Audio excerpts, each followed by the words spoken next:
Tem lugar no Brasil que parece existir fora do mapa. Estrada de terra, mata fechada, lago escondido, mirante antigo no alto da serra, trilha usada por quase ninguém. Durante o dia, esses cenários passam a impressão de isolamento, descanso e silêncio. Mas, à noite, o mesmo silêncio muda de sentido. O que antes parecia paz começa a soar como aviso. E é nesse ponto que histórias comuns de viagem, acampamento e estrada viram relatos difíceis de esquecer.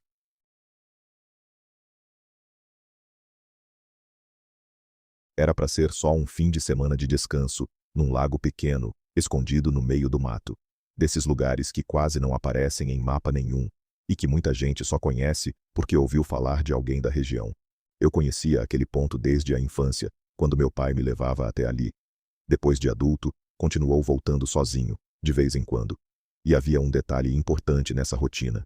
Em todos aqueles anos, eu nunca tinha encontrado ninguém naquele lugar. Nem gente, nem acampamento antigo, nem sinal claro de presença recente. Era justamente esse isolamento que fazia o lago parecer seguro e familiar. O primeiro dia seguiu exatamente como esperado. Cheguei, montei acampamento e passei o tempo na beira do lago, curtindo o mato, o som do ambiente e a sensação de estar completamente sozinho. Nada de anormal aconteceu. Nenhum barulho estranho, nenhuma movimentação diferente, nenhum pressentimento fora do normal. Era o tipo de cenário que reforça a ideia de que, longe de tudo, finalmente se encontra a tranquilidade. No segundo dia, decidi caminhar ao redor do lago. Dei algumas voltas pela margem, sozinho, perdido nos meus próprios pensamentos. O espaço não era muito grande, então acabei repetindo o mesmo trajeto algumas vezes. A água de um lado, a linha de árvores do outro, e aquela sensação de que cada metro já era conhecido. Horas se passaram assim, até que, numa dessas voltas, algo me chamou a atenção perto da área de mata. Havia pegadas no chão. Não eram marcas de bota, nem marcas de tênis. Eram pegadas descalças. O detalhe era tão estranho quanto imediato.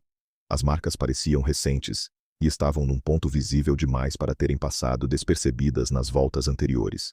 Tinha andado pelo mesmo trecho várias vezes e tinha certeza de que elas não estavam ali antes. Ou será que estavam, e por alguma razão, eu não as vi? A explicação mais lógica era que alguém tinha aparecido naquele lugar enquanto eu circulava sozinho pela margem. Mas isso só piorava tudo. Se alguém chegou depois de mim, por que eu não consegui ver? E por que estava descalço no meio daquele ambiente? As pegadas não sugeriam alguém entrando na água para nadar. O trecho onde elas apareciam nem sequer oferecia acesso fácil ao lago. Pelo contrário, pareciam indicar que a pessoa veio da mata, parou na beirada como se estivesse observando a água ou me observando, e depois voltou para dentro da floresta. Era uma presença silenciosa, fora de lugar, e difícil de encaixar em qualquer lógica cotidiana. Um visitante perdido? Um morador da região? Alguém apenas caminhando? Nada fazia muito sentido naquele contexto. O incômodo cresceu rápido. Lembro que o simples fato de ver aquelas marcas já bastou para mudar completamente o clima do lugar. Até então, o lago era refúgio. De repente, virou terreno incerto. A sensação de que talvez estivesse sendo observado ganhou força, porque o mais assustador não era apenas a presença de outra pessoa. Era o fato de essa pessoa ter passado tão perto sem se revelar. Como alguém consegue circular num espaço tão vazio, tão silencioso e tão pequeno sem ser notado? Em vez de seguir as pegadas para dentro da mata, decidi voltar para o acampamento. Não fazia sentido entrar sozinho num território ainda mais fechado, atrás de alguém que claramente não queria ser visto. Ao retornar, passei a lançar olhares constantes para a linha das árvores ao redor do lago, tentando identificar qualquer movimento, qualquer silhueta, qualquer sinal de que havia mesmo outra pessoa por ali. Mas não vi ninguém, e esse vazio visual, em vez de acalmar, só aprofundou a paranoia, porque alguém podia continuar ali, parado, invisível entre os troncos. Quando o sol começou a cair, o desconforto voltou com mais força. No escuro, a imaginação preenche tudo o que os olhos não conseguem confirmar. Reforcei a fogueira, juntei lenha suficiente para mantê-la viva por bastante tempo, e tentei agir como se aquilo fosse apenas nervosismo sem fundamento. Só que havia uma parte de mim que sentia que o medo era justificável. As pegadas não surgiram do nada. E, se eram recentes, então quem as deixou continuava em algum lugar das redondezas. A noite avançou e o lago ficou ainda mais quieto. Em certo momento, eu ouvi passos vindo da mata. Não era som de bicho pequeno ou galho caindo. Eram passos de gente, e mais de uma pessoa. Pelo som, pareciam 2 pessoas caminhando devagar na direção do acampamento. Me virei imediatamente para encarar a escuridão de onde o ruído saía, esperando que a luz da fogueira revelasse alguma coisa. E revelou. Um homem e uma mulher apareceram lado a lado, parando exatamente na borda do alcance da luz. A cena era estranha demais para parecer normal. Eles não chegaram falando, não pediram ajuda, não explicaram o que faziam ali. Ficaram parados, quase como vultos, visíveis apenas o suficiente para formar presença, mas não o bastante para mostrar expressão, idade ou intenção. Perguntei se podia ajudar. Foi nesse exato momento que a mulher simplesmente se virou e correu de volta para a mata, sumindo no escuro. O homem, por outro lado, permaneceu imóvel por alguns instantes. E foi então que eu notei o detalhe mais perturbador. O homem estava sem sapatos. Aquilo ligava tudo imediatamente. As pegadas na margem do lago, a sensação de observação, a presença silenciosa, eram eles, ou pelo menos um deles. Perguntei de novo se podia ajudar, mas o homem não respondeu. Apenas se virou e voltou andando devagar para a escuridão, do mesmo jeito silencioso com que tinha chegado. Nenhuma explicação, nenhum pedido, nenhum conflito direto. Só aquele comportamento incomum, quase ritual, como se os dois tivessem se aproximado apenas para marcar presença e depois desaparecer. Foi ali que a sensação de irrealidade bateu de vez. Este encontro foi uma das experiências mais estranhas e inquietantes que já vivi. Algo que mal parecia concreto. E, diferente de histórias em que alguém decide esperar para entender melhor a situação, eu não tive dúvida. Precisava sair dali imediatamente. Não fazia sentido passar mais uma hora sequer naquele mato, sabendo que 2 pessoas estavam circulando por perto, surgindo em silêncio, sem explicação, e provavelmente observando há bastante tempo. Comecei a desmontar tudo na mesma hora. Felizmente, o acampamento era simples, rápido de montar e rápido de recolher. Em poucos minutos, já estava com tudo guardado na mochila. Antes de ir embora, espalhei os troncos ainda não totalmente queimados, para a fogueira apagar logo depois de minha saída. Era uma retirada apressada, tensa, guiada pela certeza de que permanecer ali seria um erro. O trajeto de volta duraria quase 2 horas, mata adentro no escuro, mas ainda assim, parecia mais seguro do que ficar. Os primeiros minutos da caminhada foram de alerta absoluto. Qualquer ruído parecia uma aproximação, qualquer sombra parecia movimento, mas o pior veio depois. Cerca de 40 minutos de trilha adentro, no momento em que a floresta estava silenciosa demais, sem insetos, sem som ambiente marcante, sem nada, ouvi passos correndo à distância. Não vi ninguém, só escutei. Minutos depois, o mesmo som surgiu do outro lado, como se algo, ou alguém, acompanhasse minha movimentação por dentro da mata, mantendo distância e trocando de posição ao meu redor. Havia ainda um detalhe. Os passos pareciam mais baixos do que deveriam, menos pesados, menos secos. Isso reforçou uma hipótese terrível na minha cabeça, de que aquelas pessoas continuavam descalças, se movendo com facilidade naquele terreno, rastreando minha saída, sem se mostrar completamente. O som vinha em rajadas curtas, como pequenas corridas interrompidas. Um tipo de perseguição que não se apresenta de forma aberta, mas também não deixa a vítima esquecer que está ali. E poucas coisas parecem tão aterrorizantes quanto andar sozinho na mata, à noite, ouvindo alguém correr onde seus olhos não alcançam. Apesar do medo, continuei andando sem parar, até conseguir chegar ao meu carro e ir embora. Não houve confronto final, não houve explicação, não houve descoberta sobre quem eram aquelas figuras ou o que exatamente queriam. Sobrou apenas a memória de um lago que parecia um refúgio e, de repente, virou palco de uma perseguição silenciosa. E talvez seja isso que torna essa história tão forte. A ausência de resposta. Porque, quando não se sabe quem estava ali, também não se sabe até onde aquilo poderia ter ido. No lago, a ameaça apareceu aos poucos. Primeiro como sinal no chão, depois como presença humana, e por fim, como perseguição à distância. Não houve ataque direto, mas houve aproximação e domínio psicológico do ambiente. A próxima história leva essa sensação a outro nível. Porque agora, não estamos falando de uma margem de lago, mas de uma construção isolada no alto da mata. Um lugar onde a pessoa acredita estar protegida pela altura e pela distância. Um mirante abandonado no meio da serra.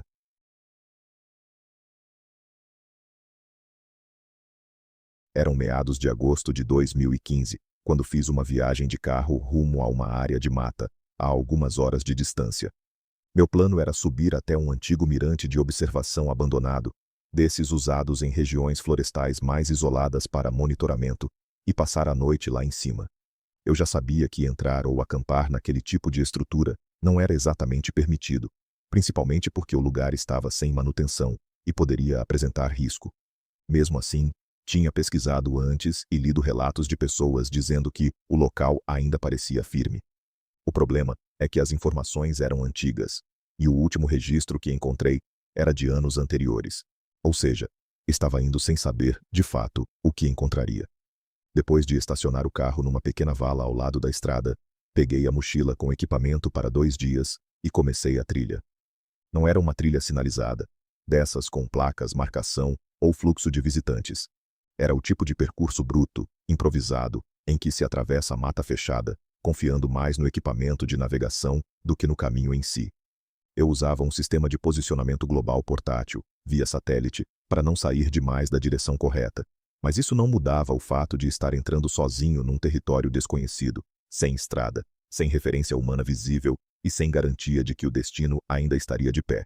A caminhada durou entre 4 e 5 horas. Quanto mais avançava, mais fechada a mata ficava. O terreno piorava, a vegetação apertava e o cansaço aumentava, junto com a expectativa de finalmente alcançar a construção. Em boa parte do trajeto, o plano inteiro dependia de uma única condição: o mirante precisar ainda estar minimamente inteiro. Se não estivesse, eu teria de improvisar outro canto para montar barraca e dormir por ali mesmo. Isso tornava a chegada ainda mais decisiva, porque não era apenas uma visita. Era um ponto de apoio no meio de um isolamento quase total. Depois de horas de subida, finalmente avistei a estrutura surgindo acima das árvores. Mesmo de longe, parecia resistir razoavelmente bem ao tempo. A pintura já tinha ido embora em grande parte, como era esperado, mas a construção em si ainda se mantinha em pé, com aparência aceitável. Ao chegar mais perto, testei as vigas de sustentação e senti firmeza. Em seguida, resolvi subir pela escada metálica. Ela rangia a cada passo, mas aparentava aguentar o peso sem problema. Era um acesso desconfortável, porém funcional. O lugar parecia, de fato, utilizável. Lá em cima, a vista compensava tudo. Dava para enxergar a mata em todas as direções, sem sinais de cidade, casa, estrada ou qualquer presença humana próxima. Era só floresta. Um mar verde durante o dia, vazio até o horizonte, exatamente o tipo de cenário que transmite a ilusão de afastamento absoluto do resto do mundo. Depois de observar a paisagem, entrei no pequeno cômodo do mirante. Não era uma estrutura ampla nem reformada. Era apertada, simples, uma única peça, com uma cama antiga num canto, uma mesa de madeira e janelas deterioradas, ocupando boa parte das paredes. Sem muito o que explorar no interior, deixei a mochila, arrumei o saco de dormir e preparei uma refeição simples num fogareiro portátil. Quando o sol começou a cair, saí para a parte externa e assisti ao entardecer do alto da estrutura. Era uma das melhores vistas que já tinha presenciado. Só que a transição da beleza para a inquietação foi rápida. O céu estava nublado. Então, quando a noite caiu de vez, não havia lua nem estrelas iluminando a mata. O entorno virou um bloco escuro, e aquela altitude, que antes parecia privilégio, começou a reforçar a distância de qualquer ajuda. Ainda assim, continuei do lado de fora por um tempo, aproveitando o silêncio.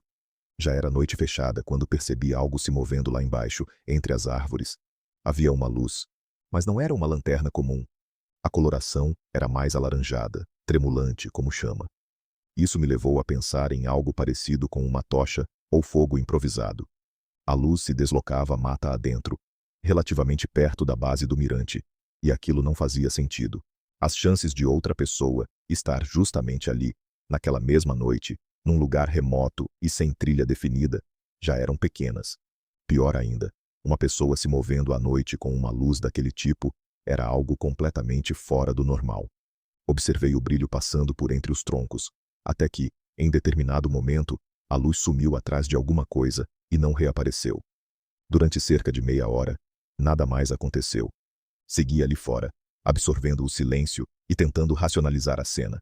Talvez fosse outro aventureiro, talvez alguém da região, talvez alguém acampando, mas nenhuma explicação parecia sólida o bastante. Com o vento aumentando e o frio ficando mais incômodo, decidi que já era hora de entrar.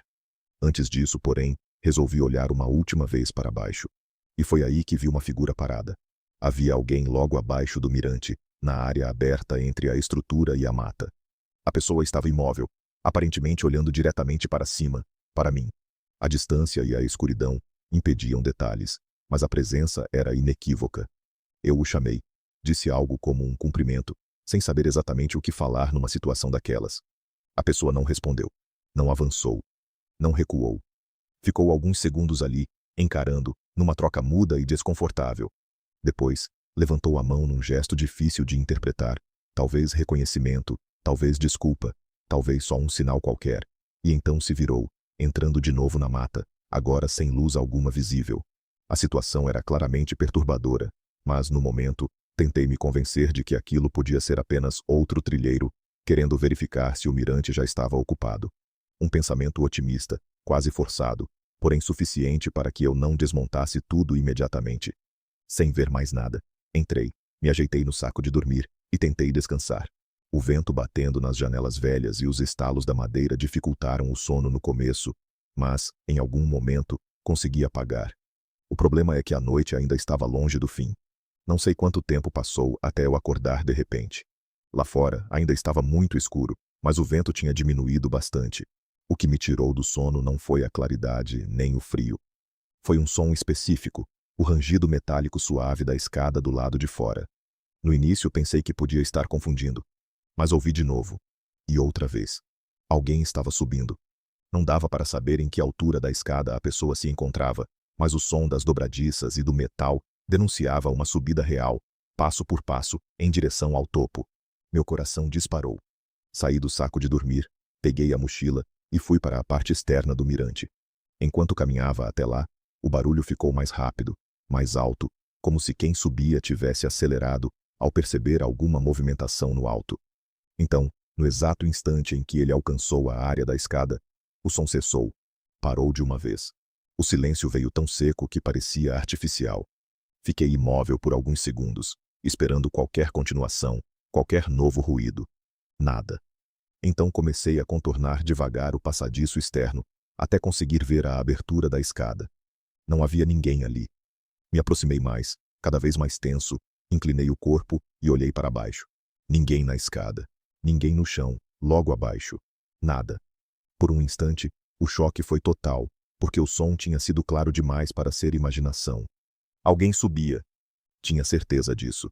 E ainda tentava processar essa ausência impossível, quando ouvi uma sequência repentina de passos, correndo atrás de mim, pelo tablado de madeira do mirante. Não era mais algo distante, nem oculto pela mata. O som agora estava em cima da estrutura, contornando o lado oposto. Tive apenas um vislumbre de uma figura escura correndo entre as janelas do outro lado. Foi o suficiente. Não pensei duas vezes.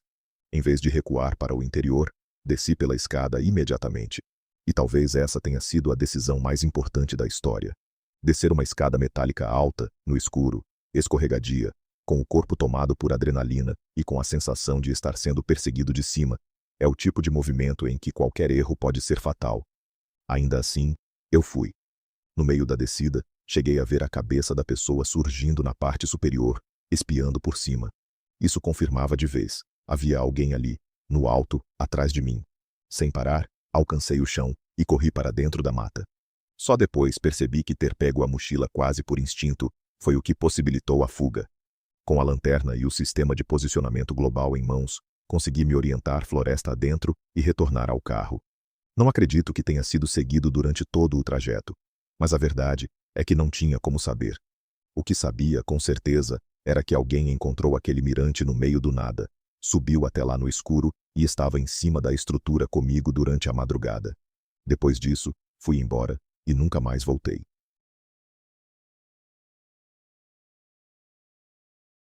No lago e no mirante, houve um intervalo entre o primeiro sinal e a confirmação do perigo. Algo que aparece. Some. Observa. Se aproxima de novo. Esse tempo morto é o que desgasta mais porque obriga a vítima a conviver com a dúvida. Só que, no relato final, essa lógica ganha uma forma ainda mais concreta. A ameaça não fica só na observação da mata. Ela testa uma estratégia. Ela fala. Ela assume uma identidade para tentar abrir uma porta.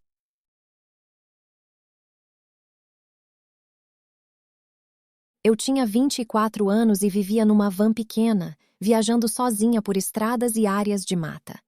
Naquele período, seguia um estilo de vida nômade, se deslocando pelo interior do país e preferindo passar a maior parte do tempo fora dos grandes centros. Em vez de estacionar em cidades movimentadas ou dormir em locais urbanos improvisados, eu costumava buscar áreas mais remotas, especialmente pontos de mata e estrada secundária. Para mim, o isolamento do interior era, na maior parte das vezes, mais seguro do que tentar dormir em algum estacionamento de cidades maiores. Mesmo reconhecendo que noites em lugar ermo podiam ser assustadoras, minha sensação era a de que estar sozinha no mato ainda oferecia menos risco do que ter muita gente por perto, em ambiente urbano.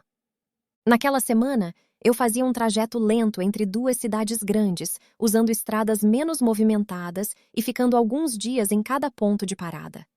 Era inverno, período de muita chuva naquela região, e naquele dia específico entrei com a van por uma trilha de terra que avançava a mata adentro.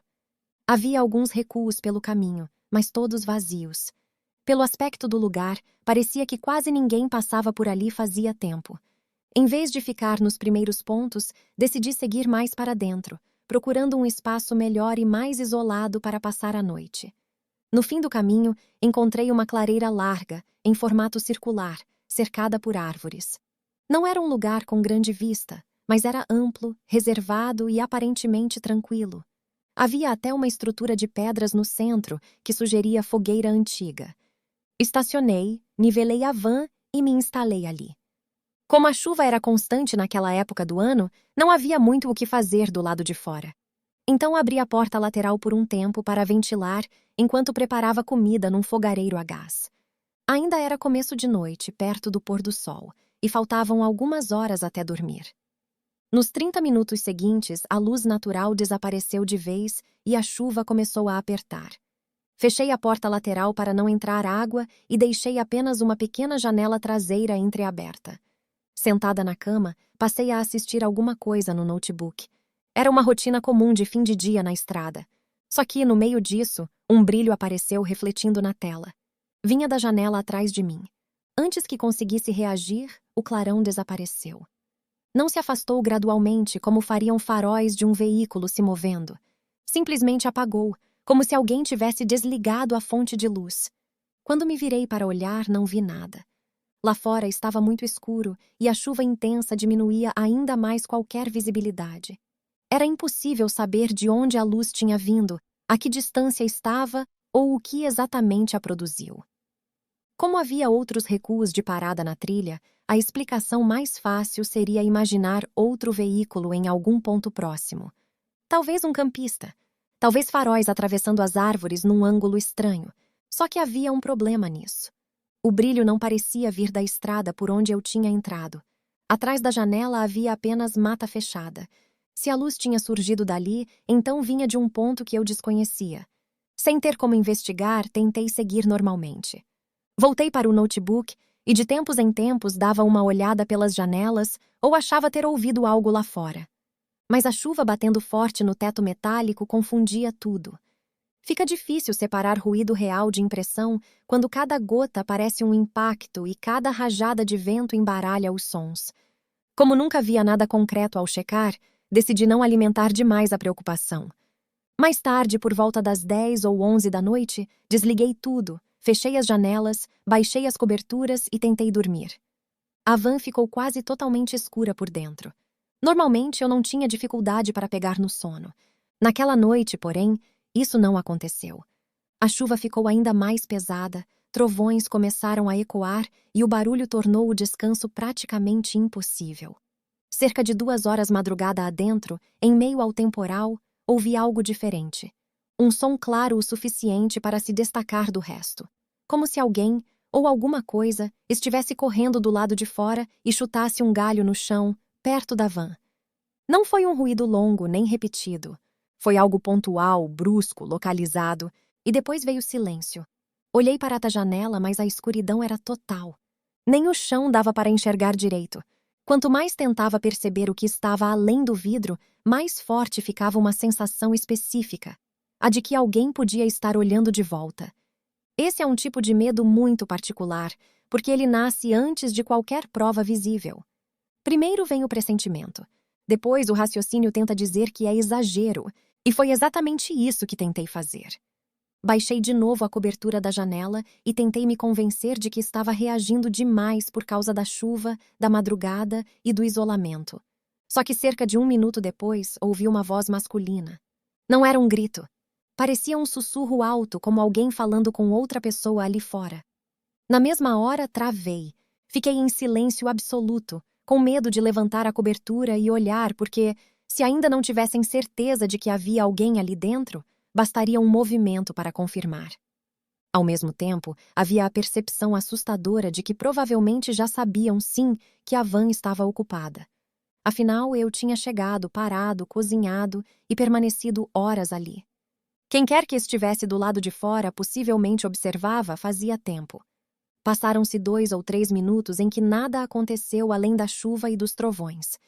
Então surgiu um novo som, agora junto à porta lateral deslizante da van.